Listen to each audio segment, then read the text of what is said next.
آئین کا سنگین مذاق اڑایا جا رہا ہے. جو عدلیہ کے اختیارات ہیں جناب اسپیکر دھجیاں بکھیری جا رہی ہیں.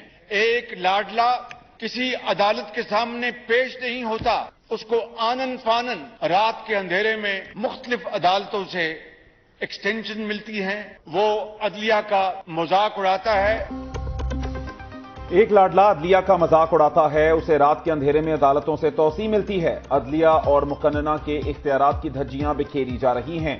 وزیر اعظم شہباز شریف کا قومی اسمبلی میں اظہار خیال, کہا کہ پلوں کے نیچے سے بہت پانی بہہ گیا. اس لاڈلے کو پاکستان سے کھلواڑ کی اجازت نہیں دی جائے گی. ملک دوراہے پر کھڑا ہے, اسے بند گلی میں جانے سے روکیں. وقت گزر گیا تو ہاتھ ملتے رہ جائیں گے. وزیر اعظم نے آج شام وفاقی کابینہ کا ہنگامی اجلاس بھی طلب کر لیا.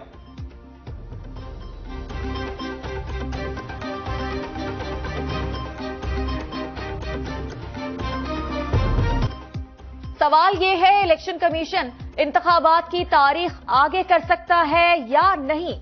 سیاسی درجہ حرارت اتنا زیادہ ہوگا تو مسائل بڑھیں گے. ملک میں اس وقت تشدد اور عدم برداشت ہے. چیف جسٹس عمر عطا بندیال کے انتخابات کے التوا سے متعلق کیس کے سماعت کے دوران ریمارکس. جسٹس منیب اختر نے کہا, الیکشن کمیشن 6 ماہ انتخابات آگے کر سکتا ہے تو 2 سال بھی کر سکے گا. جسٹس جمال مندوخیر نے کہا, انتخابات آگے کون لے جا سکتا ہے؟ یہاں آئین خاموش ہے.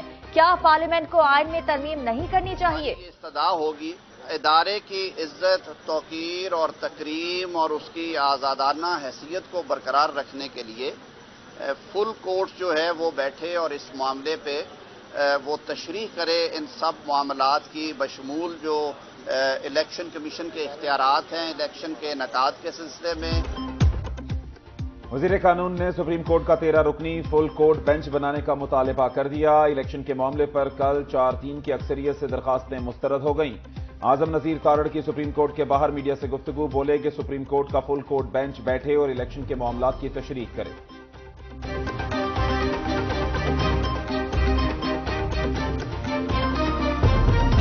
انسداد دہشت گردی عدالت لاہور سے اسد عمر کے وارنٹ گرفتاری جاری. حاضری معافی کی درخواست مسترد. عدالت نے عدم پیروی پر فاروق حبیب کی ضمانت بھی خارج کر دی. یاسمین راشد, میاں اسلم اقبال, زبیر نیازی کی عبوری ضمانت میں 7 اپریل تک توسیع. پی ٹی آئی رہنماؤں کے خلاف جلاؤ گھیراؤ, پولیس پر پتھراؤ, پیٹرول بم پھینکنے, پولیس گاڑیوں کو جلانے پر مقدمہ درج ہے.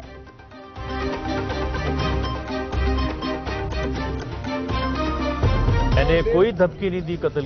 میں نے جو بات کی ہے وہ میں نے سیاسی وجود کی بات کی ہے, اور آپ نے جو اسے جس طرح سے سمجھا ہے اس کی وجہ بھی عمران خان نیازی, اور اس فتنے کو ووٹ کی طاقت سے اس کا سیاسی وجود وہ پاکستان کی سیاست سے مائنس ہونا چاہیے.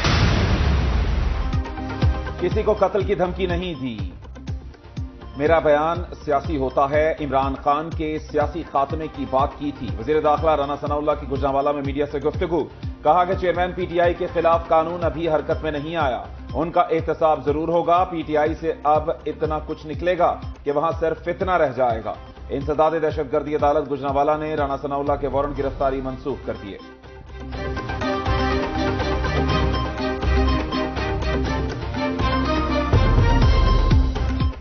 عمران خان کے بھانجے حسان نیازی کو لاہور سے کراچی منتقل کر دیا گیا. حسان نیازی کے خلاف کراچی کے تھانہ جمشید ٹاؤن میں مقدمہ درج ہے. انہیں راہداری ریمانڈ پر لاہور سے کراچی منتقل کیا گیا ہے. ایئرپورٹ پر عمران اسماعیل, حلیم, عادل شیخ اور دیگر رہنما بھی موجود تھے. عثمان بزدار اینٹی کرپشن پنجاب کے ریڈار پر آ گئے. سابق وزیر اعلیٰ پنجاب 30 مارچ کو طلب. عثمان بزدار کو سرکاری جگہ پر بزدار ہاؤس کی تعمیر کے الزام میں بلایا گیا ہے. محکمہ اینٹی کرپشن ذرائع کے مطابق سابق وزیر اعلیٰ نے فورٹ منرو میں کروڑوں روپے مالیت کی 2 کینال سرکاری جگہ پر ناجائز قبضہ کیا.